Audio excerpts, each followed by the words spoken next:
Anak yatim yang menjadi suami wanita miliarder yang menolong dirinya 20 tahun yang lalu. Matahari tergelincir perlahan di ufuk barat, mengirimkan semburat jingga yang membias di antara celah-celah dedaunan pohon trembesi tua. Suasana di halaman panti asuhan Pelita Harapan terasa damai, meskipun suara riuh anak-anak yang bermain masih terdengar menyemarakan senja. Di sudut halaman, duduk seorang anak laki-laki berusia sekitar 9 tahun, kurus dengan rambut hitam yang agak kusut, mengenakan kaos lusuh warna biru pudar. Ia sedang menekuni sebuah buku lusuh dengan halaman yang hampir sobek di sana-sini. Namanya Ragil. Ia bukan anak yang banyak bicara. Sejak ditinggal ibunya 5 tahun lalu dan sebelumnya tak pernah mengenal ayah kandungnya, Ragil menjalani hidup sebagai anak panti dengan kesunyian yang sudah menjadi bagian dari dirinya. Namun, ada satu hal yang membuatnya berbeda dari sebagian besar anak-anak lain di panti itu, kegemarannya pada membaca. Buku apapun yang tersedia akan ia lahap habis, dari komik bekas, ensiklopedia anak, sampai cerita rakyat yang tinggal selembar 2 lembar. Pengasuh panti, Bu Melda, kerap memperhatikannya dari kejauhan. Ia tidak pernah melihat Ragil ikut bermain kejar-kejaran atau perang bantal dengan anak-anak lain. Tapi setiap kali dilihat, Ragil sedang merenung, mencoret-coret kertas, atau membaca dalam diam. Bahkan saat anak-anak lain mengantuk setelah belajar sore, Ragil justru tetap terjaga, membuka halaman demi halaman buku seperti sedang mencari jawaban atas sesuatu yang tidak ia mengerti sepenuhnya. Di balik kesendiriannya, ada kepekaan dalam dirinya yang hanya sedikit orang sadari. Ia hafal siapa saja teman-temannya yang mudah menangis. Ia tahu cara menenangkan adik-adik kecil di panti saat malam hujan deras. Ia tahu kapan pengasuh lelah dan diam-diam membantu membereskan piring-piring kotor di dapur meski itu bukan tugasnya. Malam-malam Ragil diisi dengan renungan panjang, seringkali berbalut pertanyaan-pertanyaan yang belum bisa ia jawab. Ia bertanya kenapa dirinya harus lahir tanpa orang tua yang lengkap. Kenapa ibunya harus pergi begitu cepat setelah bertahun-tahun sakit. Kenapa setiap kali melihat anak-anak dijemput orang tuanya saat acara kunjungan, ada rasa kosong yang diam-diam tumbuh di dadanya. Tapi Ragil tidak pernah menyalahkan hidup. Ia hanya mencoba memahami. Hari itu, suasana panti agak berbeda. Ada mobil-mobil yang parkir rapi di depan gerbang. Beberapa orang dewasa mengenakan seragam putih dan rompi biru turun dari mobil membawa kotak makanan, pakaian, dan alat tulis. Anak-anak bersorak menyambut tamu yang datang. Mereka tahu, kedatangan tamu berarti makanan enak, mungkin hadiah, dan cerita seru. Tapi Ragil tidak langsung berlari menyambut. Ia tetap duduk di bangku kayu, membalik halaman bukunya, meskipun mata sesekali melirik ke arah rombongan. Ia tidak membenci keramaian, hanya saja ia tidak tahu bagaimana cara menempatkan dirinya di tengah hiruk-pikuk yang kadang terasa asing. Dari antara rombongan, turun seorang gadis remaja, mengenakan kemeja putih lengan panjang yang ditekuk rapi. Rambutnya dikuncir kuda, dan ia membawa tas kecil berisi alat gambar. Wajahnya bersih dan tenang, berbeda dari relawan lain yang terlihat sibuk mengatur pembagian barang. Gadis itu berjalan ke dalam halaman, mengamati anak-anak yang berkumpul sambil tertawa. Lalu matanya tertumbuk pada Ragil yang duduk sendirian di sudut. Ia menghampiri perlahan, tidak terburu-buru, seolah menghargai keheningan Ragil. "Kamu lagi baca buku, ya?" Tanyanya lembut sambil duduk di samping Ragil tanpa meminta izin. Ragil melirik sebentar, lalu mengangguk. "Judulnya apa?" "Dongeng-dongeng Dunia," jawab Ragil pendek. Suaranya kecil tapi jelas. "Boleh aku lihat?" tanya gadis itu, dan Ragil menyerahkan bukunya. Ia membuka halaman demi halaman, melihat bekas coretan pensil di beberapa bagian. "Kamu suka menggambar?" tanyanya lagi. Ragil mengangguk. "Kadang," jawabnya, "kalau lagi ingat cerita yang bagus." Gadis itu mengeluarkan pensil dan kertas kosong dari tasnya, lalu menyerahkannya kepada Ragil. "Nih, pakai ini. Gambarlah. Aku juga suka gambar. Tapi sepertinya kamu lebih jago." Ragil melihat kertas itu dengan mata berbinar. Kertas putih bersih, bukan sobekan buku atau kertas bekas. Ia belum pernah mendapatkannya. "Terima kasih," gumamnya. Gadis itu tersenyum. Namaku Putri. Ragil diam sejenak, lalu menjawab, aku Ragil. Putri tak banyak bicara setelah itu. Ia hanya duduk menemani Ragil menggambar. Kadang mereka saling bertukar senyum, kadang saling memperhatikan coretan masing-masing.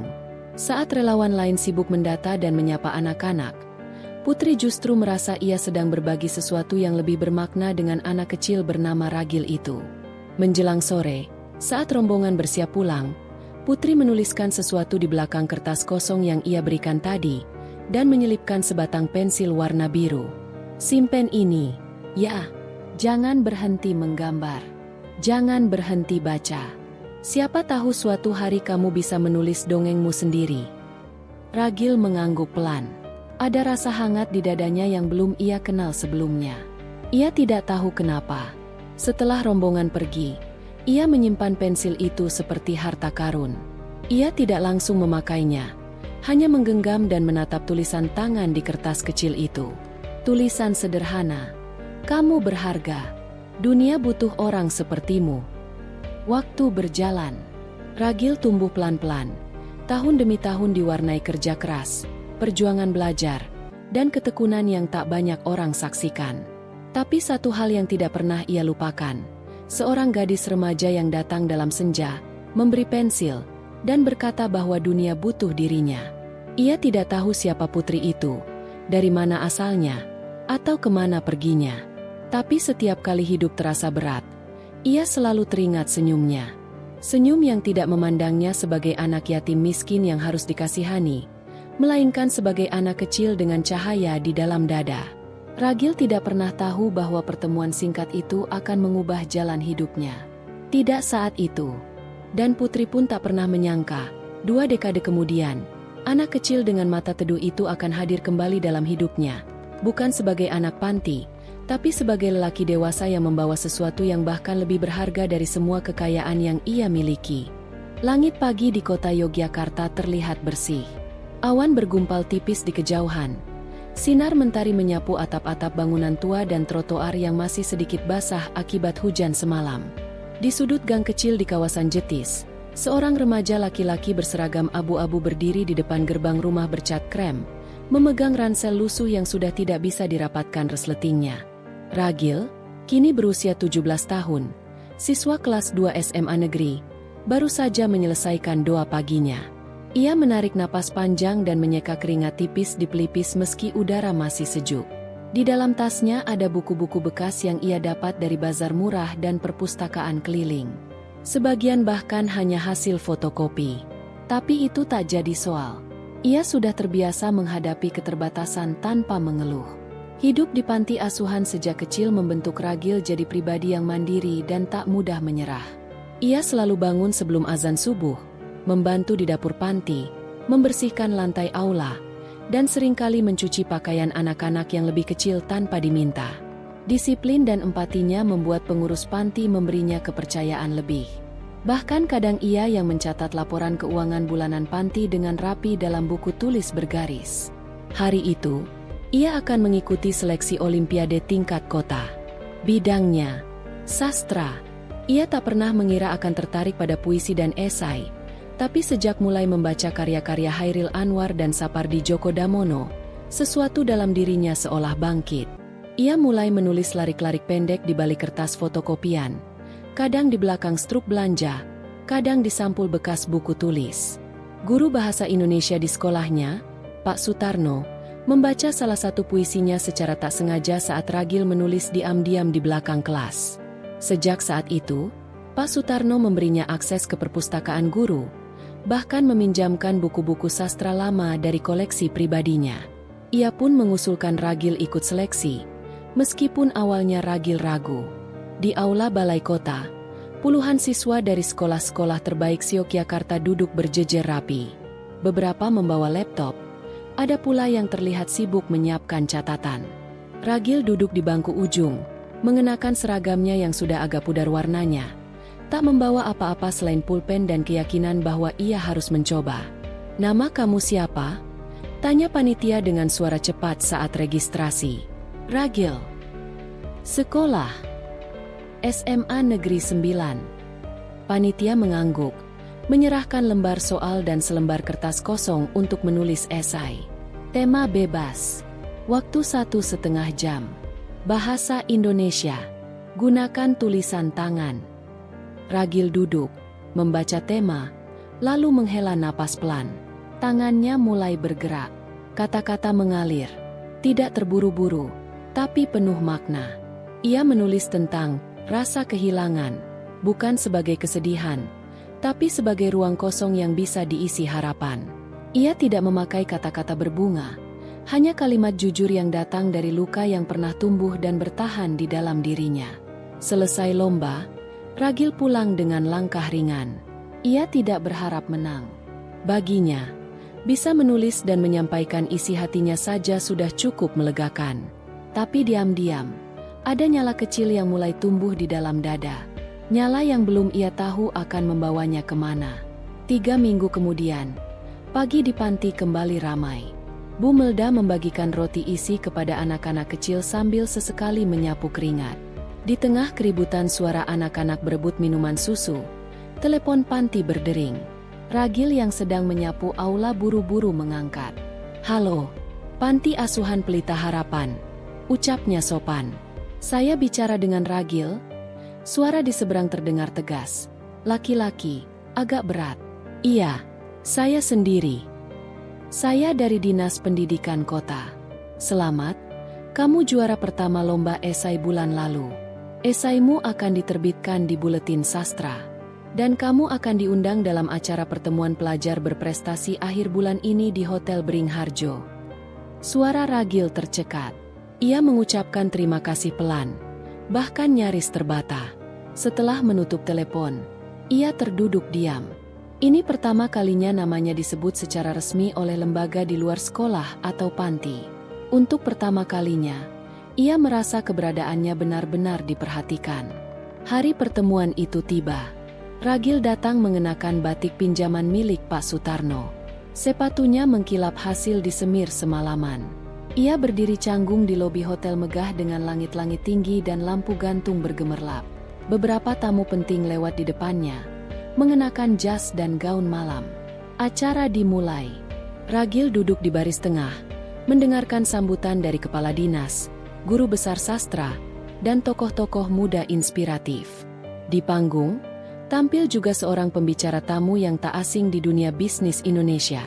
Seorang perempuan berusia 30-an, mengenakan blus putih dan rok panjang warna gading. Wajahnya tenang, suara lembut tapi penuh keyakinan. Namanya Putri, CEO dari perusahaan startup teknologi yang sedang naik daun.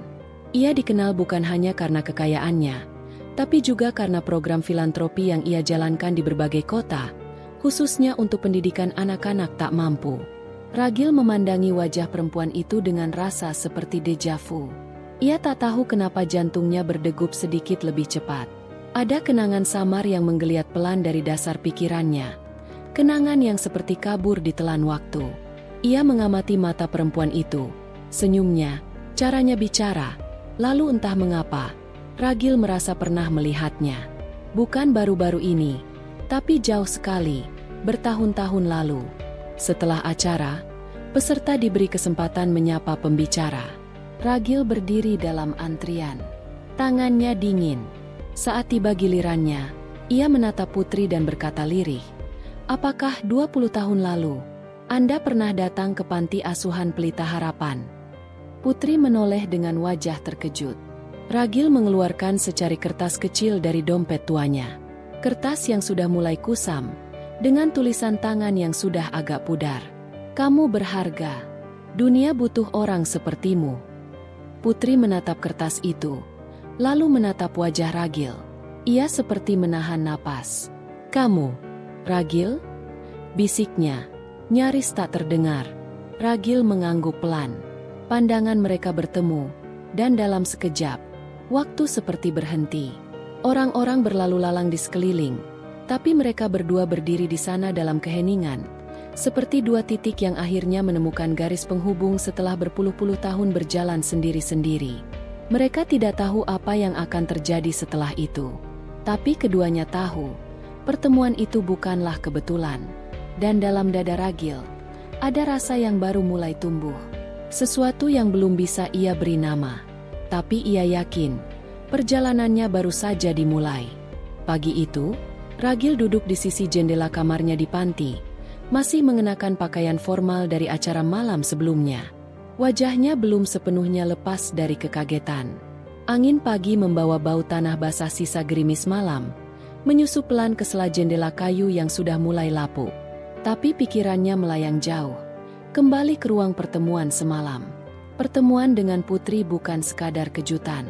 Itu seperti membuka pintu yang selama ini terkunci dalam dirinya. Pintu yang menyimpan fragmen-fragmen kecil masa lalu yang ia rawat diam-diam. Sebuah senyum hangat, suara lembut menyodorkan sepotong roti dan kalimat yang ia simpan dalam dompet sempitnya selama 2 dekade. Ia menatap kembali kertas lusuh itu. Tulisan tangan halus, ditulis dengan tinta hitam yang sekarang mulai mengabur. Ia bahkan tak yakin mengapa ia masih menyimpannya. Sampai pertemuan semalam menyadarkannya bahwa segala sesuatu yang terlihat kecil bisa bermakna sangat besar. Ketukan pelan di pintu membuyarkan lamunannya. Suara pengurus panti memanggil dari luar. "Ragil, kamu ditunggu tamu." Ragil berdiri refleks. "Tamu? Siapa yang datang pagi-pagi begini?" Ia turun ke ruang tamu, dan langkahnya mendadak tertahan.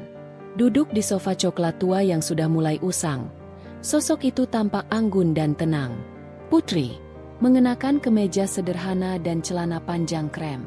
Rambutnya diikat ke belakang, tanpa make-up mencolok, tapi kehadirannya seperti menghadirkan nuansa berbeda di ruang sempit itu. "Selamat pagi, Ragil," ucapnya sambil tersenyum. Ragil menunduk sopan, lalu duduk pelan di kursi rotan di seberangnya. Ada jeda hening beberapa detik, tapi bukan hening yang canggung. Lebih seperti ruang bagi 2 orang untuk menyusun kembali kepingan kenangan yang saling bersinggungan. "Aku masih ingat waktu itu," ucap Putri. "Ayahku mengajakku ke panti ini, mungkin hanya setengah jam. Tapi entah kenapa, wajahmu membekas. Anak laki-laki kecil yang tak mau menangis meski tubuhnya demam." Ragil mengangguk perlahan. "Saya ingat, Anda datang membawa beberapa dus makanan dan mainan. Tapi yang paling saya ingat, Anda menyodorkan satu kertas ini. Saya simpan terus sampai sekarang." Putri tersenyum. Ada semburat hangat di matanya. "Saya tulis itu dengan asal waktu itu, karena kamu seperti anak yang sedang menahan banyak rasa, tapi tetap sopan dan kuat. Saya tidak tahu mengapa tulisan itu bisa saya yakini selama ini," Ragil membalas perlahan. "Tapi saya percaya, orang yang menulis itu, suatu hari akan datang kembali. Dan semalam, saya benar-benar tidak percaya." Putri menghela napas, lalu mengalihkan pandangan ke rak buku kecil di sudut ruangan. Pandangannya menelisik, lalu kembali menatap Ragil. "Aku ingin mengenalmu lebih jauh. Bukan karena rasa kasihan, bukan karena nostalgia, tapi karena aku merasa kita seperti punya sisa cerita yang belum selesai." Ragil tak segera menjawab. Ia menatap perempuan di depannya, mencoba memahami maksud di balik kalimat itu. Ia bukan tipe orang yang mudah terbawa haru, tapi kalimat itu terasa seperti membuka pintu yang lebih lebar dari sebelumnya. Putri kemudian membuka tasnya dan mengeluarkan sebuah undangan. "Bulan depan, aku akan mengadakan acara sosial di Magelang.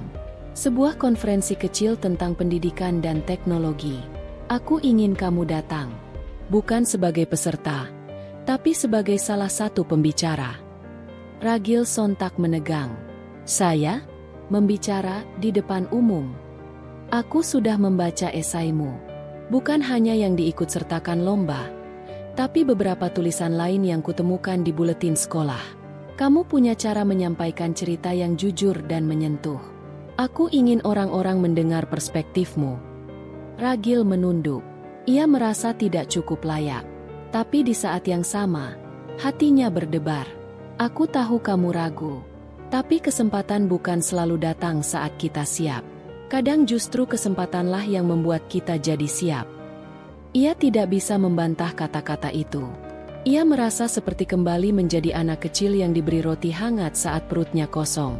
Kali ini, bukan roti yang diberi, tapi kepercayaan yang sama besarnya. Hari-hari selanjutnya menjadi lebih sibuk. Ragil mulai belajar berbicara di depan kaca, merekam suaranya, lalu memutar ulang. Ia meminta masukan dari Pak Sutarno, dari pengurus panti, bahkan dari anak-anak yang lebih kecil yang ia minta menjadi penonton latihan, meski mereka tidak sepenuhnya paham isi pidatonya. Di sela kesibukannya, ia dan Putri mulai saling berkomunikasi lewat email.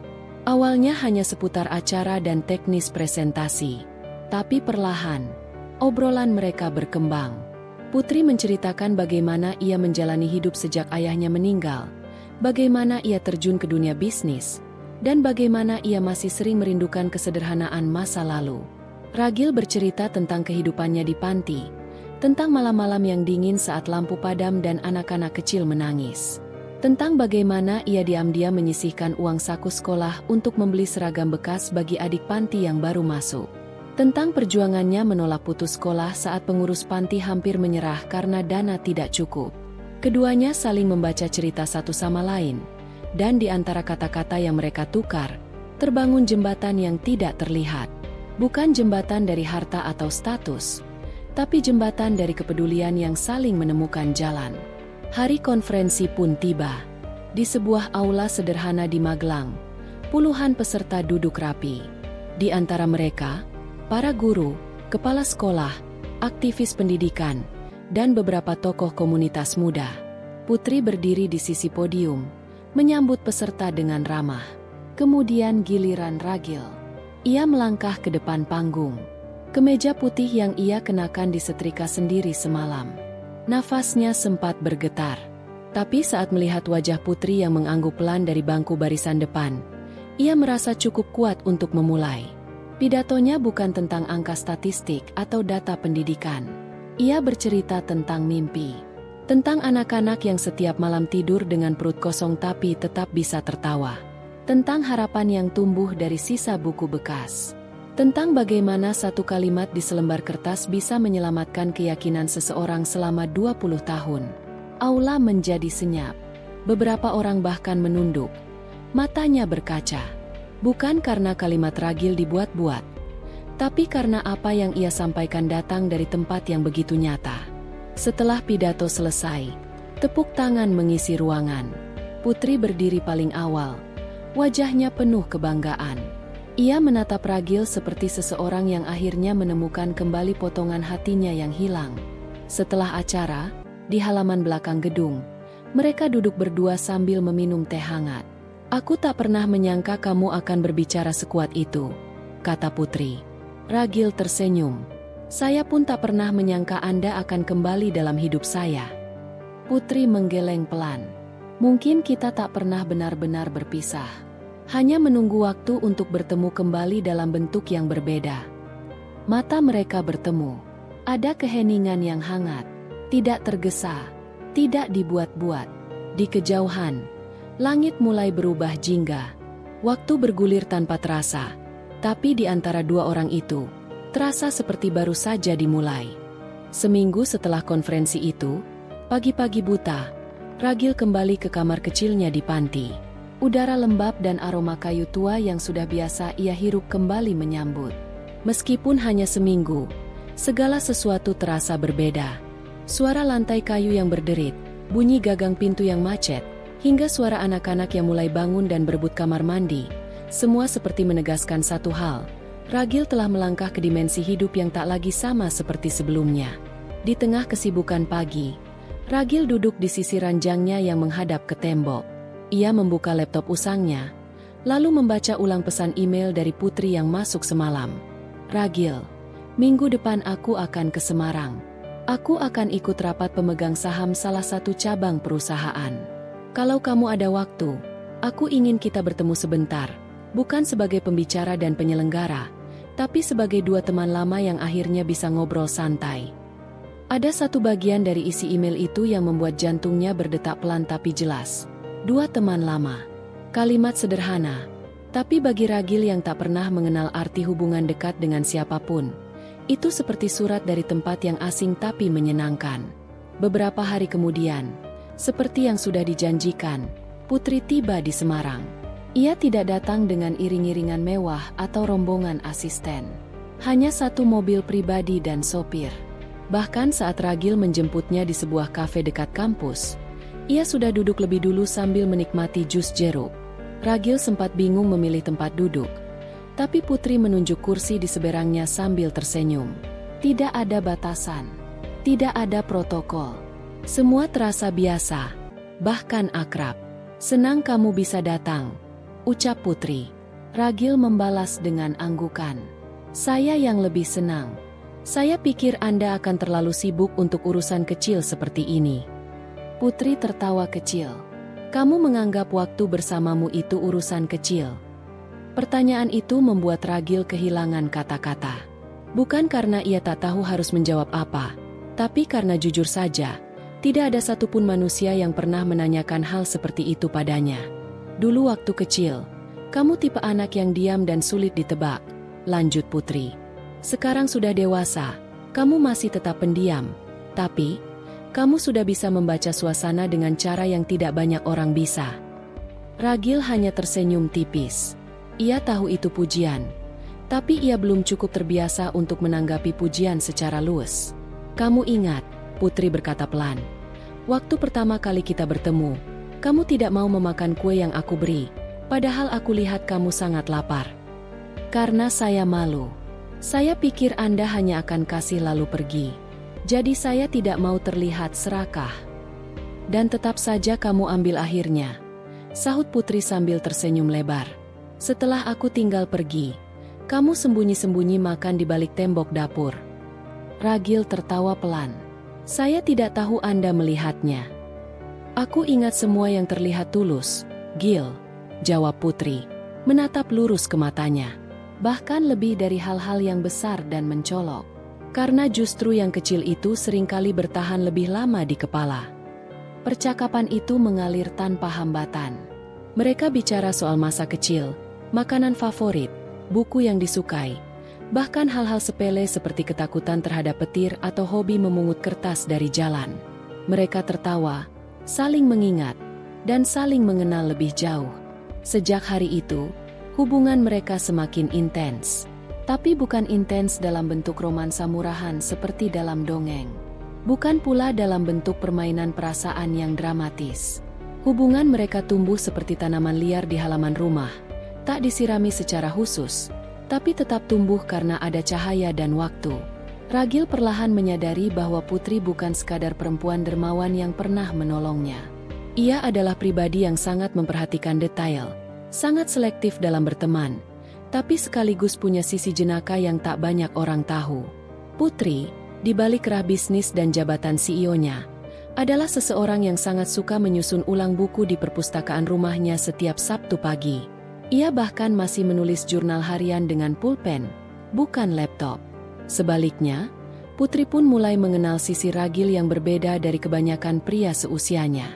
Ragil tidak pernah membanggakan dirinya meskipun sudah beberapa kali tulisannya dimuat media. Ia tidak suka keramaian, dan ketika diajak ke restoran mahal, ia tetap memilih menu paling sederhana. Di suatu sore, Putri menanyakan sesuatu yang mengejutkan. "Kalau kamu diberi kesempatan untuk memilih hidup seperti apa, kamu akan pilih jadi siapa?" Ragil terdiam cukup lama sebelum menjawab. "Saya ingin tetap jadi diri saya. Tapi mungkin dengan satu perbedaan. Saya ingin ibu saya masih hidup." Putri menatap dalam-dalam. "Kamu sangat merindukan beliau, ya?" "Setiap hari." Putri tidak bertanya lebih lanjut. Tapi dari cara ia menatap, Ragil tahu bahwa perempuan di hadapannya itu paham. Bahwa kehilangan tak butuh penjelasan panjang untuk dipahami. Kadang cukup dengan diam yang mengerti. Waktu berjalan, dan hubungan mereka semakin sering menjadi bahan pembicaraan di lingkungan panti dan komunitas. Beberapa orang mulai bertanya-tanya. Ada yang menyindir, ada yang sekadar bergosip pelan. Tapi Ragil tidak peduli. Dan tampaknya Putri pun tidak. Namun, bukan berarti tak ada yang berubah. Di suatu pagi saat Ragil sedang membaca buku di teras panti, seorang pengurus datang menghampiri. "Gil, tadi ada yang datang dari Jakarta. Katanya dari yayasan milik Bu Putri." Ragil langsung menutup bukunya. Yayasan. Iya. Katanya kamu ditawari beasiswa studi lanjutan ke luar negeri. Semua biaya ditanggung. Tapi kamu harus berangkat bulan depan. Dunia Ragil seperti mendadak berhenti. Tawaran itu terdengar luar biasa. Terlalu besar. Terlalu mendadak. Malamnya, ia menelepon Putri. Suara di ujung telepon terdengar lembut tapi tegas. Gil, aku tidak bermaksud mengatur hidupmu. Aku hanya ingin kamu tahu bahwa kamu berhak punya masa depan lebih luas. Kamu bisa tolak. Aku tidak akan kecewa. Tapi aku percaya, kamu bisa membawa cerita kamu ke tempat yang lebih jauh dari sekadar podium kecil di Magelang. Ragil terdiam cukup lama. Tapi kali ini, ia tak meragukan dirinya sebanyak sebelumnya. Saya akan pertimbangkan, Bu. Tapi saya ingin satu hal. Apa itu? Saya ingin kembali. Setelah selesai, saya ingin kembali ke sini. Ke panti. Ke anak-anak yang masih hidup seperti saya dulu. Saya tidak ingin pergi lalu lupa. Putri tersenyum dari seberang telepon. Itu sudah cukup. Itu yang kubutuhkan untuk yakin bahwa kamu memang pilihan yang tepat. Malam itu, Ragil menatap langit dari jendela kecil kamarnya. Bintang tidak banyak, tapi cukup untuk menyadarkan bahwa langit tidak berubah meskipun waktu terus berjalan. Ia memikirkan semua langkah yang membawanya ke titik ini, dari anak yatim yang hidup dari sisa makanan, menjadi pembicara yang disorot banyak orang, lalu menjadi seseorang yang dipercaya akan membawa perubahan. Dan dari semua itu, satu sosok tetap menjadi benang merahnya, Putri. Perempuan yang tidak hanya datang membawa sepotong roti, tapi juga membawa keyakinan bahwa hidup bisa berubah, meski pelan, meski lewat jalan yang tak biasa. Penerbangan ke Amsterdam membutuhkan waktu hampir 16 jam, dan Ragil belum pernah naik pesawat sebelumnya. Ia duduk di samping jendela, mengenakan jaket pemberian teman-teman panti, dan menyimpan surat tulisan tangan dari Putri di dalam saku dalam ransel kecilnya. Bukan email, bukan pesan suara, bukan juga dokumen elektronik. Hanya secari kertas berisi tulisan tinta hitam, ditutup dengan lipatan rapi dan aroma lembut seperti kayu manis. Ia tidak membacanya langsung. Entah kenapa, ia lebih memilih menyimpannya, seperti seseorang yang takut kehilangan rasa penasaran terhadap sesuatu yang ia tahu penting, tapi belum siap ia hadapi. Sepanjang perjalanan, ia lebih banyak diam. Beberapa kali pramugari menyapanya dengan ramah, menawarkan minuman, atau menyarankan posisi kursi yang lebih nyaman. Tapi Ragil menolak semuanya dengan sopan. Matanya memandangi awan di luar, dan pikirannya tetap tertinggal pada percakapan terakhirnya dengan Putri di bandara. Kamu tahu, Ragil, ujar Putri sambil menggenggam pergelangan tangan kirinya. Kadang keputusan terbaik bukan yang paling nyaman, tapi yang paling jujur untuk kita sendiri. Ragil hanya mengangguk. Ia terlalu banyak memikirkan masa depan, sampai-sampai sulit memikirkan cara mengucapkan selamat tinggal. Di Amsterdam, hidup berjalan seperti mimpi yang terlalu jelas untuk disebut mimpi. Ia tinggal di sebuah apartemen kecil yang dibiayai yayasan. Suasana di sana sangat berbeda dari Magelang. Udara bersih, orang-orang tertib, dan jam terasa bergerak lebih lambat, seolah memberi kesempatan bagi setiap pikiran untuk berkembang. Setiap hari ia belajar di perpustakaan kampus. Ia memilih kursus penulisan non-fiksi dan kebijakan publik, dua hal yang awalnya tidak saling berkaitan, tapi kemudian saling mengisi. Ia tertarik membangun jembatan antara kisah dan kebijakan, bagaimana pengalaman hidup bisa membentuk keputusan-keputusan yang memengaruhi orang banyak. Ia sering menulis artikel tentang anak-anak panti, tentang ketimpangan pendidikan, juga tentang ketidakadilan sistem sosial di negara-negara berkembang. Tulisan-tulisannya mulai dimuat di beberapa media Eropa. Ia tidak menyebut latar belakang pribadinya secara langsung, tapi siapapun yang membacanya pasti bisa merasakan bahwa ada pengalaman nyata di balik kata-katanya. Hubungan dengan Putri tidak pernah terputus. Setiap 2 minggu sekali, mereka bertukar kabar lewat surat. Bukan email, bukan video call, tapi surat yang benar-benar ditulis tangan dan dikirim lewat pos. Ragil merasa, setiap kali menulis surat untuk Putri, ia sedang mencurahkan sisi terdalam dirinya yang tak bisa ia sampaikan dengan suara. Satu surat bisa berisi cerita tentang sebatang pohon di halaman apartemen yang berubah warna setiap bulan, atau tentang temannya dari Yunani yang menangis diam-diam karena rindu kampung halaman. Surat itu bukan hanya alat komunikasi. Itu jadi cara Ragil menata pikirannya, menyusun ulang perasaan, dan menyimpan harapan-harapan kecil yang belum punya tempat untuk diwujudkan. Putri pun membalas dengan cara yang sama. Ia menceritakan tentang proyek-proyeknya, bagaimana ia sedang membangun sekolah gratis di desa yang belum punya akses listrik, atau bagaimana ia sedang mendampingi seorang gadis belia yang menjadi korban kekerasan domestik. Semua ini terasa lebih ringan saat aku bisa bercerita padamu, tulis Putri dalam salah satu suratnya. Entah kenapa, aku merasa kamu adalah orang pertama yang aku tuju saat aku ingin mengurai simpul dalam kepala. Ragil membaca kalimat itu berulang kali. Dan seperti biasa, ia menyimpannya rapi di antara lembar-lembar tulisan yang belum sempat ia edit. 1 tahun berlalu, Ragil mendapat tawaran magang dari organisasi kemanusiaan internasional yang bekerja di Afrika Timur. Mereka menyukai cara Ragil menyampaikan isu-isu sosial lewat narasi personal. Mereka percaya, narasi yang kuat bisa menggugah lebih banyak kebijakan daripada sekadar data. Sebelum menerima tawaran itu, Ragil kembali menulis surat panjang untuk Putri. Ia menceritakan semua pertimbangannya, mulai dari rasa takut, kegembiraan, hingga bayangan-bayangan yang tak bisa ia jelaskan dengan kata-kata biasa. Surat itu ia kirim seperti biasa.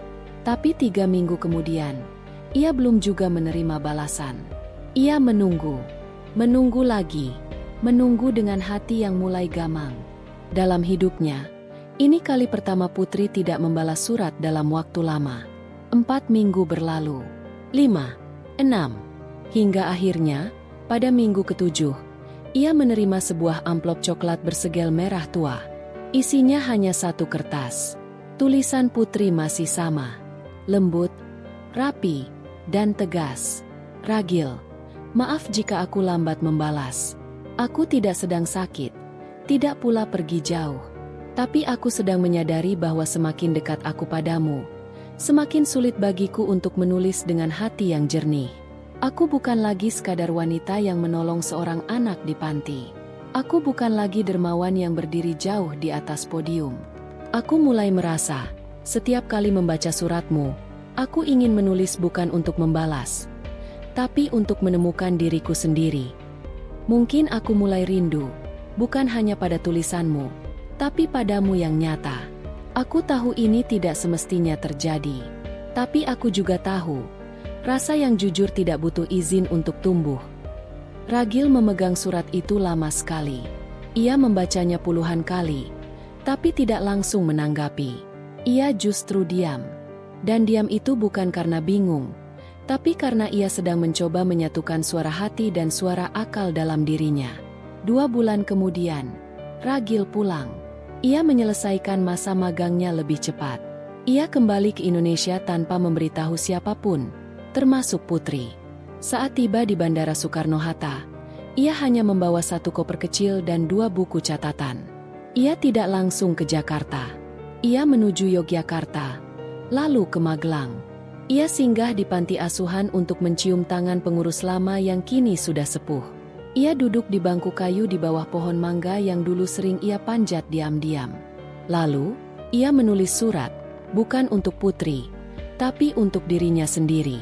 Dalam surat itu, ia menulis, "Kamu tidak harus jadi orang hebat, tapi kamu harus jadi orang yang cukup jujur untuk tidak lari saat hidup mulai menawarkan sesuatu yang lebih dari sekadar mimpi."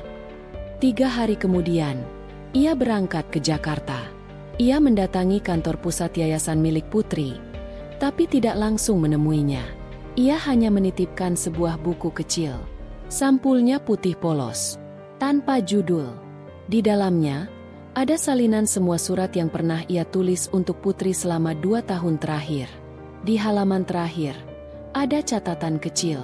Kalau kamu masih ingin menulis, ayo kita tulis sesuatu yang tidak perlu dikirim lewat pos. Kita duduk berdua, dan membiarkan kata-kata itu lahir tanpa perlu dicari.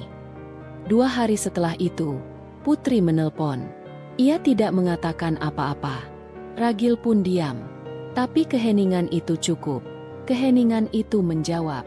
Dan dari sanalah, sebuah cerita baru mulai menata dirinya sendiri. Pelan-pelan, satu langkah demi satu langkah.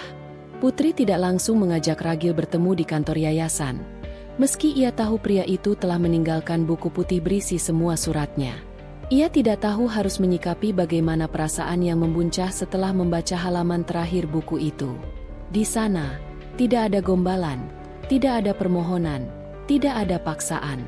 Hanya kalimat sederhana yang seperti membuka pintu bagi arah baru yang tak pernah mereka sepakati bersama. 3 hari setelah menerima buku itu, Putri duduk sendirian di beranda rumahnya di daerah Puncak. Rumah besar itu dulu seperti monumen keberhasilan bagi bisnis dan perjalanannya membantu orang lain. Tapi belakangan rumah itu justru menjadi tempat paling sunyi. Orang-orang datang dan pergi membawa proposal dan laporan, tapi tak ada yang bicara dari hati ke hati.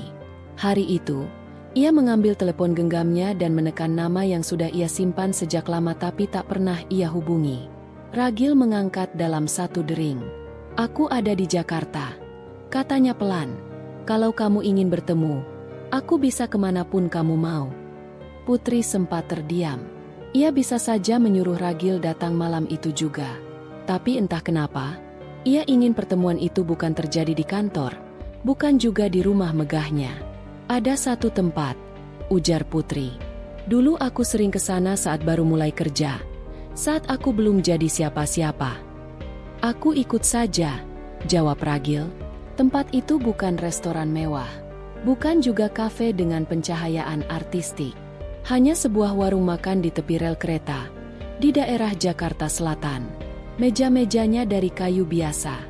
Pelayannya mengenal Putri karena ia dulu sering datang saat masih menjadi relawan di sebuah lembaga advokasi anak. Putri duduk di kursi yang sama seperti dulu. Ia mengenakan blus putih dan celana panjang krem. Tidak ada riasan mencolok. Tidak ada penjaga pribadi, hanya dirinya, dan sebuah napas dalam yang ia buang perlahan saat melihat Ragil melangkah mendekat. Ragil datang dengan kemeja abu-abu yang digulung di bagian lengan. Ia membawa 2 buku catatan kecil dan mengenakan jam tangan kulit yang sedikit longgar di pergelangan. Mereka tidak langsung bicara soal surat, tidak juga soal masa lalu. Justru pembicaraan mereka dimulai dari hal-hal yang remeh. Tentang nasi goreng yang rasanya masih sama, tentang kopi tubruk yang pekatnya tak berubah, bahkan tentang lampu jalanan yang dari dulu selalu kedap-kedip tapi tak pernah diganti.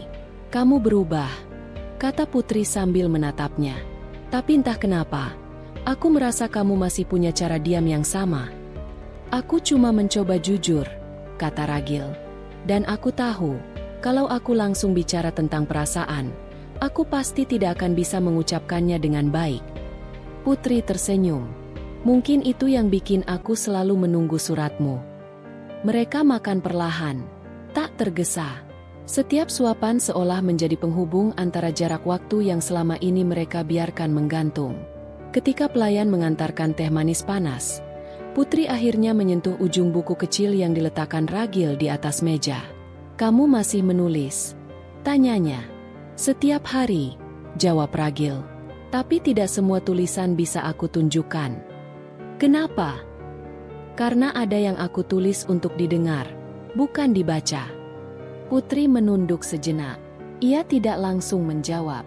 Tapi ia membuka halaman pertama dari buku kecil itu dan membaca satu paragraf yang tertulis rapi. "Cinta bukan soal siapa yang paling dulu menolong atau paling dulu menyelamatkan. Cinta, mungkin, adalah tentang siapa yang paling bersedia menunggu sampai luka berubah jadi cerita." Putri menutup buku itu pelan. Matanya tak berkedip. Ia tidak menangis. Tapi diamnya menyimpan banyak hal yang tak butuh suara untuk dipahami. Usai makan malam, mereka tidak langsung berpisah. Putri mengajak Ragil berjalan menyusuri rel kereta yang kini sudah jarang dilalui. Dulu ia sering berjalan di situ sendirian sepulang kerja, memikirkan proyek-proyek sosial yang ingin ia mulai. Tapi malam itu berbeda. Ia berjalan dengan seseorang yang pernah hanya menjadi anak yatim di panti, lalu tumbuh menjadi pria yang membuatnya merasa tak lagi ingin menulis surat. "Kenapa kamu pulang?" tanya Putri. "Aku ingin berhenti menunggu jawaban," jawab Ragil. Putri menoleh. "Maksudmu?" Aku ingin memberanikan diri bertanya langsung, tanpa harus menulis surat yang mungkin tak dibalas lagi. Putri menghela napas panjang. Ragil, kamu tahu hubungan ini tak biasa, kan? Aku 10 tahun lebih tua. Aku punya banyak kehidupan yang tidak kamu lihat. Ragil mengangguk. Tapi aku juga punya kehidupan yang tak semua orang mau lihat. Putri berhenti berjalan. Ia berdiri menghadapnya. Wajahnya diterangi lampu jalan yang remang. Jadi, kamu ingin apa dari semua ini? Tanya Putri. Aku tidak ingin kamu memilih aku karena kasihan, atau karena merasa bersalah pernah menolongku dulu, jawab Ragil pelan. Tapi kalau kamu merasa di antara semua orang yang pernah hadir dalam hidupmu, akulah satu-satunya yang kamu tunggu untuk datang tanpa diminta, maka izinkan aku tinggal. Putri tak menjawab. Ia hanya melangkah perlahan dan menggenggam tangan Ragil. Tidak erat, tidak juga lemah, tapi cukup untuk membuat waktu berhenti sejenak. Pagi itu Jakarta tidak bersahabat. Langit mendung, udara pengap, dan suara klakson bersahut-sahutan tanpa ampun. Namun suasana hati Ragil tak bisa lebih terang dari biasanya. Ia bangun lebih awal dari biasanya, mengenakan pakaian yang sudah ia setrika sendiri malam sebelumnya, dan merapikan rambut dengan cermin kecil yang sudah retak di ujung kanan. Ia tidak akan berangkat ke kantor yayasan sebagai tamu atau relawan musiman. Hari itu, ia resmi ditunjuk menjadi koordinator lapangan untuk proyek pendidikan yang dikelola Putri bersama timnya. Tugas itu tidak datang karena belas kasihan, bukan juga karena kedekatannya dengan Putri. Ia diberi kepercayaan setelah menjalani pelatihan selama 3 bulan, menyelesaikan serangkaian evaluasi, dan mengajukan proposal yang membuat kepala program menatapnya 2 kali. Di atas kertas, posisinya mungkin tidak tinggi, tapi bagi Ragil, itu adalah pengakuan bahwa dirinya bisa tumbuh bukan sebagai penerima bantuan, tapi sebagai penggerak perubahan. Saat ia menaiki Transjakarta menuju kantor yayasan, ia sempat menunduk sejenak, meremas surat kecil yang diselipkan Putri di saku bajunya malam sebelumnya. Surat itu bukan permohonan, bukan pula pujian. Hanya 3 kalimat yang ditulis tangan dengan tinta biru. Kamu layak berdiri di panggungmu sendiri. Tapi kalau kamu tersandung, aku tidak akan jadi penonton. Aku akan turun dan menggandengmu. Ragil tidak tahu dari mana Putri belajar menulis dengan ketepatan yang menyentuh begitu dalam. Di kantor, suasana jauh berbeda. Beberapa staf mulai melirik Ragil tidak seperti sebelumnya. Dulu ia hanya dianggap bagian dari rombongan penerima manfaat, atau mitra luar yang mungkin akan hilang begitu proyek selesai. Tapi hari itu, ia berdiri memimpin rapat pagi. Ia menjelaskan alur distribusi alat belajar, menetapkan zona tugas, bahkan menanggapi kritik dari kepala unit dengan tenang dan terukur. Putri hadir di rapat itu, duduk di sudut ruangan. Ia tidak ikut campur, tidak memberi intervensi, tapi sorot matanya tak lepas dari Ragil, seperti sedang memastikan bahwa pria itu benar-benar berjalan di jalur yang ia pilih sendiri. Usai rapat, beberapa pegawai mendekatinya. Ada yang mengajak makan siang, ada yang bertanya soal strategi lapangan, bahkan ada yang memintanya jadi pembicara dalam pelatihan relawan berikutnya. Namun bukan pujian yang membuat Ragil tersenyum sepanjang hari, melainkan keberanian orang-orang di sekelilingnya untuk memperlakukan dirinya sebagai rekan sejajar. Bukan lagi sebagai anak yatim dari masa lalu yang hanya hidup karena belas kasih. Di sisi lain, Putri menghadapi gelombang yang lebih rumit. Hubungan pribadinya dengan Ragil mulai menjadi desas-desus di kalangan dalam yayasan. Meski mereka tak pernah memamerkan kedekatan, ada beberapa orang yang terlalu peka untuk tidak menaruh curiga. Sekretarisnya, Mira, adalah salah satunya. Saya tahu ini urusan pribadi, Bu, kata Mira suatu sore. Tapi saya ingin pastikan ibu tidak sedang mengikat sesuatu yang bisa mengikat ibu kembali. Putri menoleh pelan. Ia tahu maksud Mira. Wanita itu tidak berniat mencampuri urusan cinta. Tapi sebagai orang kepercayaan selama bertahun-tahun, ia khawatir Putri kehilangan ruang untuk melangkah. Apa kamu pernah lihat aku kehilangan kendali saat bersama Ragil? Tanya Putri. Tidak, Bu. Justru karena saya tahu ibu tetap tenang. Itu yang membuat saya takut. Takut ibu menyimpan sesuatu terlalu dalam. Putri hanya tersenyum kecil. Ragil tidak pernah memintaku menyembunyikan hubungan kami. Tapi juga tidak pernah mendorongku untuk mengumumkannya. Kami masih berjalan. Mira tidak menjawab. Ia hanya menunduk pelan dan kembali mengetik laporan. Suatu malam, Putri dan Ragil bertemu kembali di rumah kecil milik yayasan yang dijadikan tempat diskusi dan rehat bagi para relawan.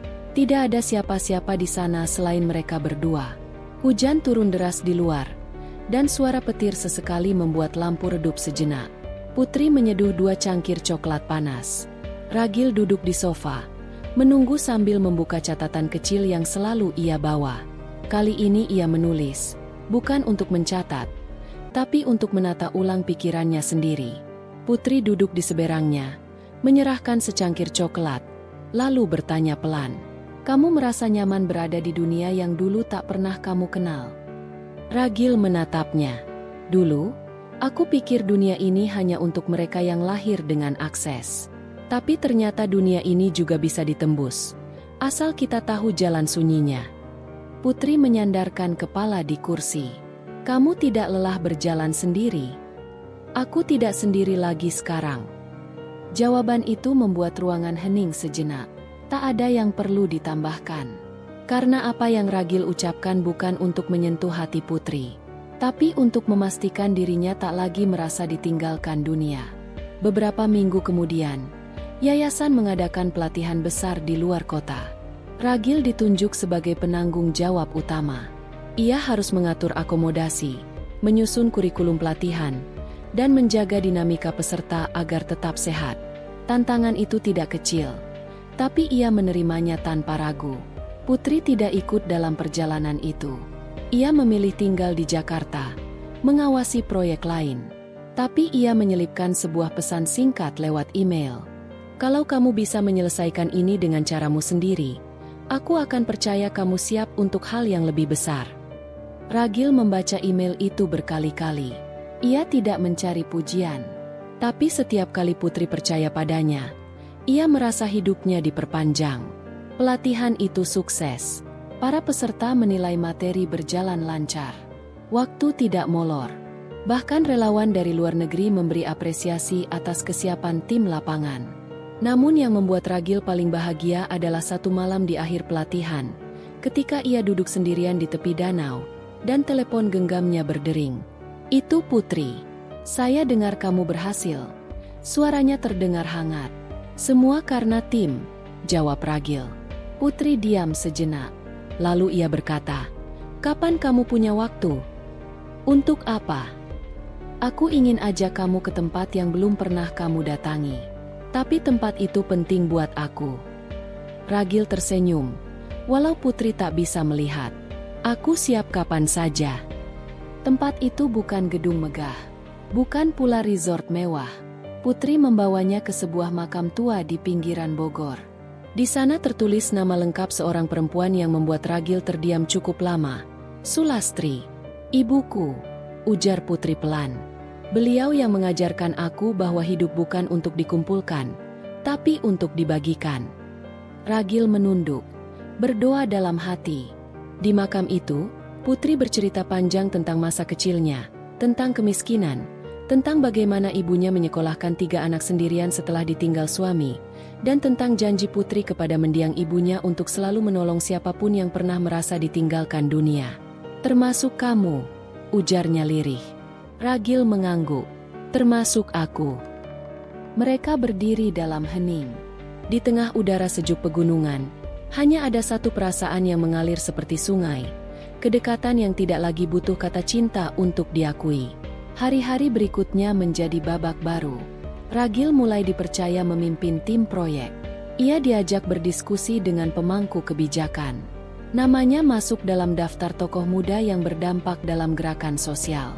Tapi bagi Ragil, pencapaian itu tidak berarti apa-apa dibandingkan satu hal. Bisa berdiri sejajar di samping Putri, bukan di belakangnya. Putri, di sisi lain, mulai membuka diri pada orang-orang dekat bahwa ia menjalin hubungan istimewa. Ia tidak menyebut status, tidak menyebut nama, tapi ia tidak lagi menyangkal. Dalam sebuah acara temu mitra, Seorang kolega menanyakan dengan nada menggoda. Saya dengar Bu Putri sekarang sering tersenyum sendiri. Apa benar sudah ada yang istimewa? Putri menjawab tanpa ragu. Kalaupun ada, yang istimewa bukan orangnya. Tapi bagaimana ia membuat saya ingin hidup lebih lama untuk bersamanya. Seiring waktu berjalan, suasana antara Ragil dan Putri tidak lagi seperti angin lembut yang malu-malu menyentuh dedaunan. Hubungan mereka kini terasa seperti sungai yang tenang namun dalam, mengalir pelan namun pasti menuju arah yang belum terjelaskan. Semakin sering mereka bertemu, semakin jelas bahwa kedekatan itu tak lagi sekadar profesional atau rasa hormat belaka. Ada ruang batin yang tak bisa dijelaskan oleh jabatan, status, atau masa lalu. Namun saat kedekatan mulai terlihat, mata-mata sosial mulai bergerak. Suatu siang di kantor pusat yayasan, Putri dan Ragil tengah berdiskusi di ruang rapat kecil tentang rencana pembukaan cabang baru di Jawa Tengah. Perbincangan berlangsung serius hingga salah satu anggota tim komunikasi, Livia, mengetuk pintu dan menyodorkan beberapa draft publikasi. Livia adalah perempuan muda yang cekatan, bertugas menyusun narasi untuk situs resmi yayasan. Ia juga terkenal peka terhadap atmosfer ruang. Saat ia menyerahkan draft kepada Putri, ia melirik Ragil singkat, lalu tersenyum kecil. Maaf, saya kira tadi hanya ibu di dalam. Tidak bermaksud mengganggu. Putri menanggapi dengan senyum netral. Tidak apa-apa. Kami memang sedang merancang strategi komunikasi lapangan. Livia mengangguk, tetapi sebelum keluar, ia sempat menatap Ragil dengan sorot yang tidak bisa disembunyikan, heran sekaligus penasaran. Ragil diam saja, tapi sepeninggal Livia, ia berkata pelan. Sepertinya orang-orang mulai menduga sesuatu. Putri menutup mapnya. Kita sudah cukup lama menyembunyikan kebenaran. Kalau sekarang mereka tahu, mungkin sudah waktunya. Kabar mengenai kedekatan mereka mulai beredar secara halus namun konsisten. Beberapa rekan kerja mulai mengomentari intensitas interaksi mereka. Yang dulu biasa dianggap sebagai kerja tim, kini mulai dinilai sebagai bentuk perhatian pribadi. Bahkan saat Ragil menyapa sopan pada Putri di lorong kantor, ada mata-mata yang menatap lama, mencoba mengaitkan senyuman kecil dengan sesuatu yang lebih besar. Namun gosip belum menjadi masalah besar. Sampai sebuah unggahan anonim di media sosial mulai menyebar. Unggahan itu berupa potret Putri dan Ragil sedang duduk berdua di taman belakang kantor yayasan, ditemani secangkir kopi dan tumpukan dokumen. Narasinya tidak menuduh, tapi nada sinisnya jelas. Ketika yang berkuasa dan yang diangkat jadi satu halaman cerita. Apakah semua relawan punya jalur istimewa seperti ini? Unggahan itu viral di kalangan internal. Grup WhatsApp relawan dipenuhi spekulasi. Sebagian membela, sebagian mengernyitkan dahi. Sisanya hanya diam dan menunggu klarifikasi. Putri memanggil rapat mendadak keesokan harinya. Bukan untuk membela diri, tapi untuk menyampaikan arah kebijakan baru mengenai etika profesional dan relasi personal di dalam organisasi. Ia berdiri di depan puluhan orang, dengan Ragil duduk di sudut ruangan. Tak satu pun kata terucap dari mulutnya. Putri berkata dengan tenang, "Saya tidak akan menyangkal atau membenarkan spekulasi. Tapi saya ingin menegaskan, tidak ada satupun kebijakan atau keputusan di yayasan ini yang didorong oleh rasa pribadi. Semua evaluasi dilakukan tim secara kolektif dan terbuka." Beberapa orang mengangguk. Sebagian masih terlihat ragu. Putri melanjutkan, "Saya sadar, posisi saya membuat segala hal bisa disalahartikan. Oleh karena itu, jika ada yang merasa tidak nyaman atau melihat ketimpangan, saya persilakan menyampaikannya secara langsung. Tidak perlu lewat rumor." Ruang rapat sunyi. Setelah itu, satu persatu peserta keluar dengan kepala penuh pertanyaan. Tapi setidaknya, tidak ada lagi tudingan terbuka. Usai rapat, Ragil menghampiri Putri di balkon lantai 2. "Apa kamu yakin tidak ingin menjelaskan hubungan kita?" tanyanya. Putri menatap keluar jendela. "Kalau mereka butuh penjelasan, mereka akan menunggu sampai kita siap bercerita. Tapi kalau mereka hanya ingin menilai, penjelasan apapun tidak akan cukup." Hari-hari berikutnya terasa seperti berjalan di ladang sunyi yang berisik. Ragil tetap bekerja seperti biasa, tapi ia tahu, langkahnya kini diawasi lebih dekat dari sebelumnya. Apapun yang ia lakukan, baik atau salah, akan selalu dikaitkan dengan kedekatannya pada Putri. Namun di sisi lain, justru saat itulah Ragil mulai mendapatkan tempat di hati masyarakat. Ia aktif turun ke desa-desa, menemui guru-guru daerah, mendengar langsung kebutuhan anak-anak yang belum pernah tersentuh program pendidikan formal. Ia mencatat semua dengan cermat, lalu mengusulkan pendekatan baru kepada tim yayasan. Tidak lagi satu arah, tapi berbasis kebutuhan lokal. Beberapa usulan ditolak, tapi banyak pula yang diterima. Namanya mulai disebut dalam seminar pendidikan. Artikel tentang perjalanannya dari anak yatim hingga jadi penggerak sosial dimuat di beberapa media daring. Tak ada yang menyangka bahwa pria yang dulu menjual air mineral di terminal kini duduk setara dengan direktur program, menyusun roadmap pengembangan pendidikan Indonesia Timur. Putri memperhatikan semua itu dari kejauhan. Ia tidak lagi campur tangan terlalu jauh dalam operasional, tapi ia selalu memantau. Ada kebanggaan yang sulit dijelaskan setiap kali melihat Ragil mengambil keputusan sendiri. Suatu malam, setelah menghadiri acara pertemuan alumni donor yayasan, Putri dan Ragil duduk di sebuah kafe kecil di bilangan Kemang. Tidak ada pembicaraan soal kerja. Tidak ada proposal. Hanya dua orang yang saling memandang tanpa harus menjelaskan terlalu banyak. Putri mengaduk kopinya pelan. "Kamu tahu, semua ini berjalan terlalu cepat." Ragil menyandarkan tubuh ke kursi. "Mungkin karena kita terlalu lama menunggu."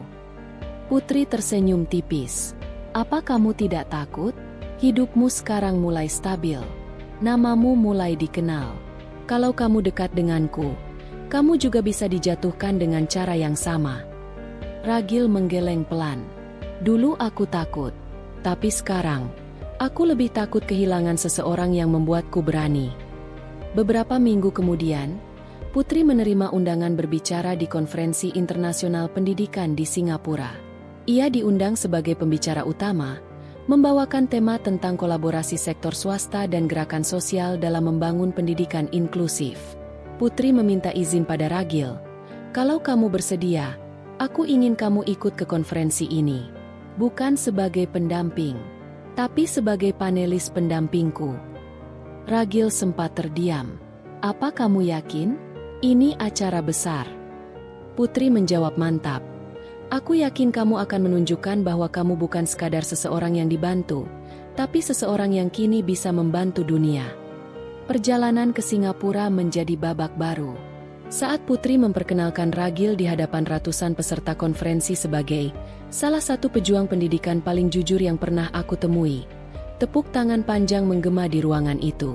Ragil menyampaikan pidatonya dalam bahasa Indonesia, diterjemahkan lewat alat simultan ke berbagai bahasa. Ia bercerita tentang masa kecilnya, tentang rasa takut kehilangan masa depan, dan tentang satu orang yang pernah menyodorkan nasi bungkus ketika dunia terasa tak ramah. Ruang konferensi sunyi. Beberapa orang mengusap mata.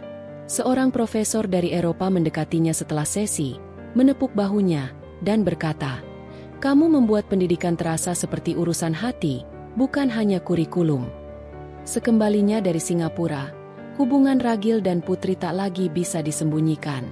Mereka mulai muncul berdua dalam beberapa acara publik.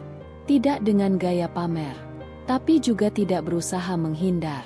Dalam satu kesempatan, seorang wartawan bertanya langsung kepada Putri, "Apakah benar Anda menjalin hubungan khusus dengan Ragil, penerima program Anda dulu?" Putri tidak menjawab dengan defensif. Ia hanya tersenyum dan berkata, "Kami menjalin hubungan kemanusiaan sejak lama. Tapi yang baru adalah kami mulai mengakuinya sebagai sesuatu yang lebih pribadi." Ragil berdiri di sampingnya, menunduk sedikit, namun sorot matanya mantap. Setelah itu, tidak ada lagi desas-desus, tidak ada lagi unggahan sindiran. Karena publik akhirnya melihat bahwa dua orang ini tidak menjalin relasi karena kasihan, tapi karena mereka tumbuh bersama. Angin sore menyapu halaman kompleks rumah singgah di Yogyakarta, tempat Ragil dulu menghabiskan sebagian besar masa kecilnya. Bangunan yang kini telah direnovasi itu tampak lebih bersih dan luas. Dindingnya dicat ulang dengan warna netral, dan lapangan kecil di tengah kompleks dilengkapi tempat bermain sederhana. Ragil berdiri di samping pagar besi yang mengelilingi tempat itu, mengenakan kaos polos dan celana panjang bahan. Wajahnya menatap jauh ke arah bangku tua yang dulu sering ia duduki saat sendirian. Ia telah kembali ke kota ini dalam rangkaian program monitoring cabang yayasan. Tapi alasan sebenarnya lebih personal dari itu. Sejak konferensi di Singapura, pikirannya terasa penuh. Ada bagian dari masa lalu yang seperti belum sepenuhnya selesai. Dan kota ini adalah tempat sebagian besar dari itu terkubur. Di dalam ruang tamu rumah singgah, seorang pengasuh paruh baya mempersilakan Ragil duduk. Namanya Bu Herna. Ia dulunya adalah asisten dapur panti. Sekarang menjabat sebagai pengelola utama setelah yayasan mengambil alih operasional secara profesional. Ragil, kamu sudah besar. Aku sempat tak percaya tadi pas kamu datang. Mukamu berubah, tapi sorot matamu itu masih sama seperti dulu, ujar Bu Herna, menyodorkan teh hangat. Ragil menerima gelas itu dengan kedua tangan. Saya juga sempat tak yakin harus kembali ke sini. Tapi entah kenapa, saya merasa ini waktunya. Mereka berbincang sebentar, mengenang masa-masa ketika Ragil kecil sering kabur dari jam belajar hanya untuk duduk di sudut lapangan, menggambar dengan batu kapur di lantai semen. Masa itu terasa jauh, tapi juga sangat dekat. Usai perbincangan, Ragil keluar dari rumah singgah, berjalan menyusuri gang kecil di belakang bangunan itu. Ia tahu kemana kakinya hendak pergi, meskipun ia belum berani mengakuinya bahkan kepada dirinya sendiri. Beberapa menit kemudian, ia sampai di sebuah rumah kontrakan tua yang nyaris tak berubah sejak 2 dekade lalu. Plester dindingnya mulai mengelupas. Di depan rumah itu ada sepeda motor tua dan jemuran dengan pakaian anak-anak. Ia berdiri cukup jauh, hanya memperhatikan dari seberang jalan. Pintu terbuka, lalu seorang perempuan parubaya keluar membawa ember cucian. Rambutnya diikat sederhana, wajahnya kelelahan tapi tegar. Ragil menggenggam jemarinya sendiri. Itu adalah Ibu Rini.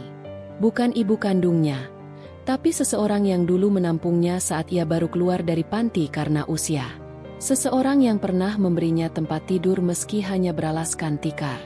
Namun juga seseorang yang ia tinggalkan tanpa kabar selama belasan tahun, setelah sebuah kejadian yang hingga kini masih menghantui pikirannya. Malam harinya, Ragil duduk di penginapan, membuka email dari Putri. Kapan kamu kembali ke Jakarta? Kita ada pertemuan dengan Kementerian Pendidikan pekan depan. Aku tahu kamu sedang butuh waktu sendiri, tapi jangan terlalu lama menghilang, ya. Aku khawatir. Ia membaca pesan itu beberapa kali sebelum membalas singkat. Akan kembali lusa. Ada satu tempat lagi yang harus aku datangi sebelum pulang. Pesan itu dikirim tanpa banyak penjelasan. Tapi sesungguhnya, hati Ragil mulai merasa berat. Bukan karena ia ingin menjauhi Putri, tapi karena untuk pertama kalinya ia merasa dirinya belum benar-benar jujur. Keesokan paginya, Ragil kembali ke kontrakan itu, memberanikan diri mengetuk pintu. Butuh 3 kali ketukan hingga suara langkah mendekat dari dalam. Ketika pintu terbuka dan wajah Ibu Rini muncul, waktu terasa berhenti. Perempuan itu menatapnya lama, sebelum akhirnya mengerutkan kening. Kamu, Ragil? Ragil menunduk hormat. Iya, Bu. Maaf, saya baru datang sekarang. Air mata langsung membasahi pipi Ibu Rini.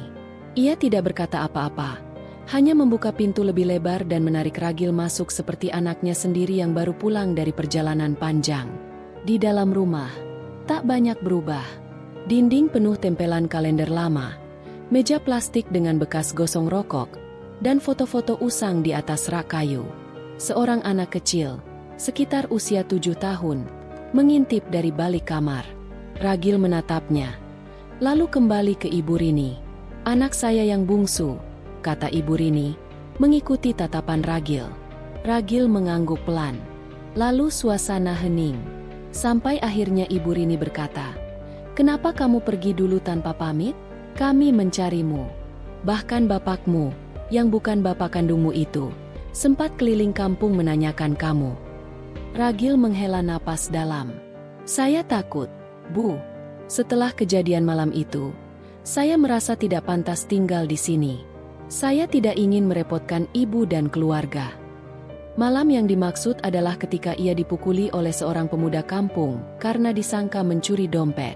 Padahal ia hanya mencoba mengembalikan barang yang jatuh dari saku pemuda itu. Namun karena masa lalunya sebagai anak panti yang sering dipandang rendah, semua langsung percaya bahwa ia pencuri.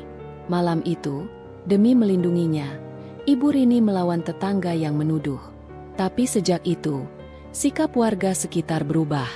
Ibu Rini dimusuhi, anak-anaknya dijauhi, dan Ragil merasa semua itu salahnya. Memutuskan pergi diam-diam. Ibu Rini memandangnya lama. Kami tidak pernah menyalahkan kamu. Bahkan kami bangga, karena kamu pergi bukan untuk menghindar, tapi untuk bertahan. Air mata kembali menggenang di mata perempuan itu. Kamu sekarang sudah jadi orang besar, ya? Ragil tersenyum kecil. Belum tentu besar, Bu. Tapi saya sedang mencoba memperbaiki banyak hal.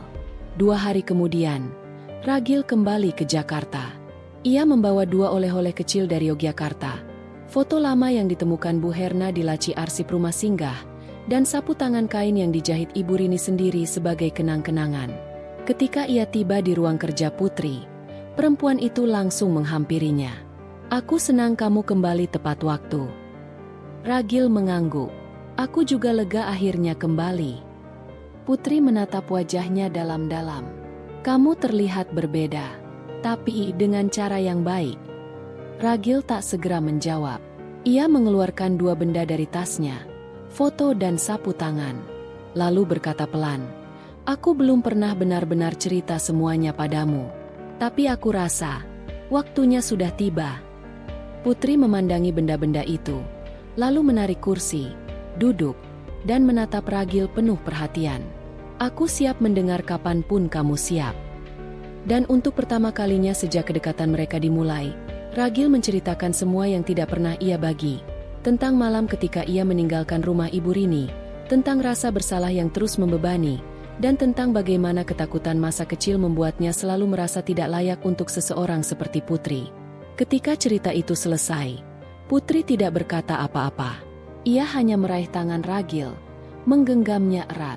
Kamu tidak perlu menjadi sempurna untuk mencintai, Ragil. Cukup jujur dan berani menatap masa lalu. Malam itu, mereka berdiri di balkon kantor yayasan, menatap lampu-lampu kota Jakarta yang gemerlap. Tidak ada janji-janji indah, tidak ada pengakuan besar, tapi ada rasa yang mulai tenang. Bahwa apapun yang terjadi setelah ini, setidaknya keduanya telah saling terbuka sepenuhnya. Langit Jakarta pagi itu bersih. Awan putih menggantung di angkasa seperti perhiasan tenang setelah hujan semalam. Lantai atas gedung yayasan yang dikelola Ragil dan Putri dipenuhi tawa anak-anak yang mengikuti sesi pembukaan program pelatihan keterampilan. Ragil berdiri bersama beberapa staf, menyaksikan kegiatan itu sambil sesekali menyapa anak-anak yang menghampirinya. Beberapa bulan terakhir terasa seperti hidup yang ditulis ulang. Sejak ia kembali dari Yogyakarta dan terbuka sepenuhnya pada Putri, hubungan mereka berkembang bukan hanya karena kerjasama profesional, tetapi juga saling pengertian yang tumbuh kuat di antara luka-luka lama yang akhirnya bisa mereka peluk bersama. Putri tidak hanya menjadi sosok yang ia hormati karena perannya sebagai pemimpin yayasan atau warisan kekayaannya. Ia menjadi seseorang yang Ragil lihat setiap hari dengan rasa yang tak terbendung, rasa yang tak perlu diumbar, tapi juga tak bisa disembunyikan. Di sebuah kafe kecil dekat Kebayoran, Ragil dan Putri duduk berseberangan, sama-sama mengenakan pakaian kasual. Tidak ada agenda formal, hanya waktu yang mereka gunakan untuk saling mendengarkan. Pernah terbayang, semua ini akan terjadi? Tanya Putri, sambil menyesap teh hangat. Ragil menggeleng. Dulu tidak. Aku bahkan tidak tahu apakah aku akan bertahan hidup hingga usia dewasa. Putri menyentuh tangan Ragil perlahan. Tapi kamu bertahan. Dan bukan hanya bertahan, kamu juga menyembuhkan.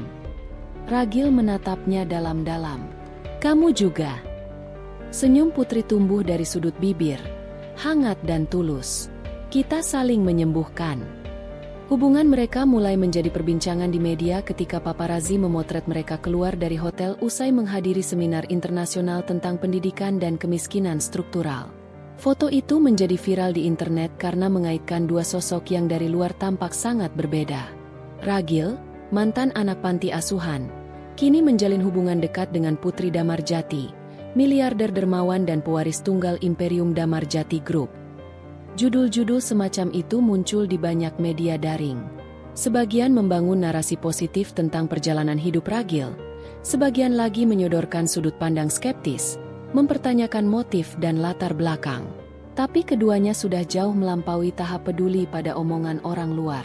Hubungan mereka bukan drama publik. Ia dibangun dengan dasar yang hanya mereka berdua tahu.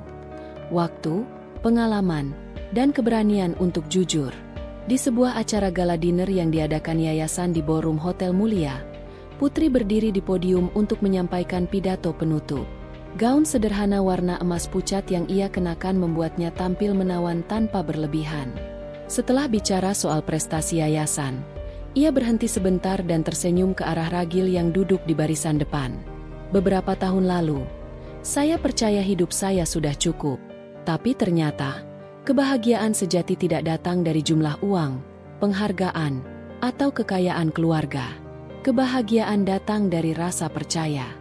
Dan malam ini, izinkan saya menyampaikan sesuatu yang tak ada di dalam catatan naskah.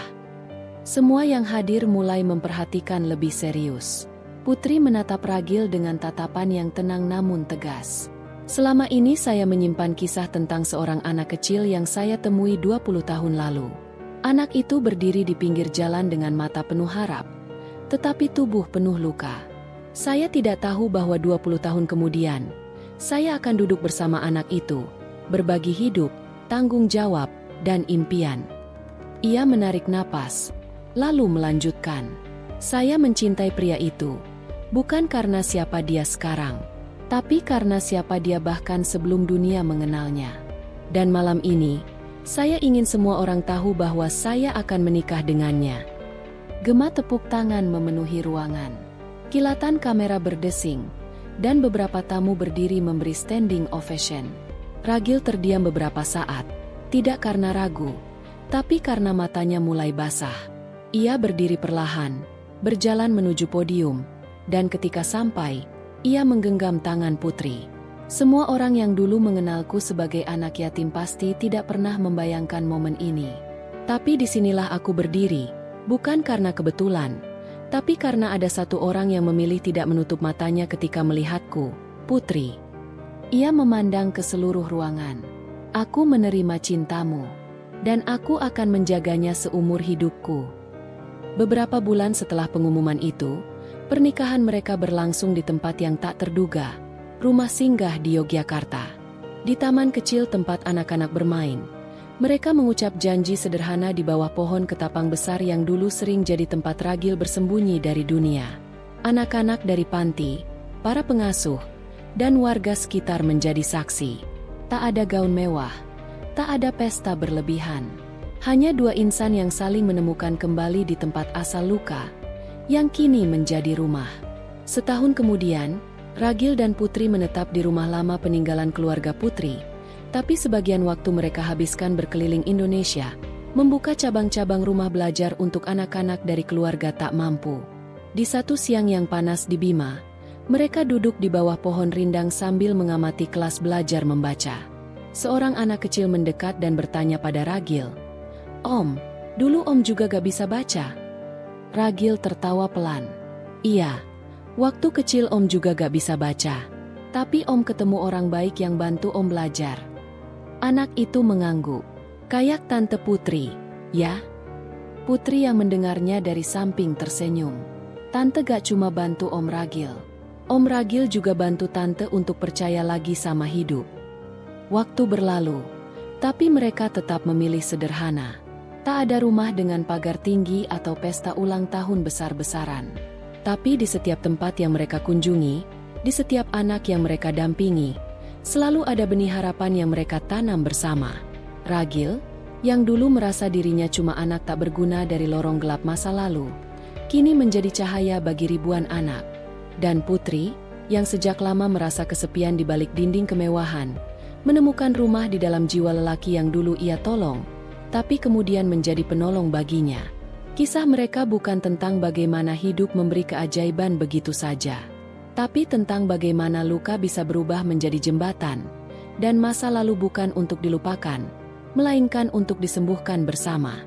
Dan dari semua hal yang pernah tak mereka miliki, akhirnya mereka punya satu hal yang tak bisa dibeli siapapun, keluarga yang dibangun dari keberanian, bukan keturunan, dari ketulusan, bukan kekayaan.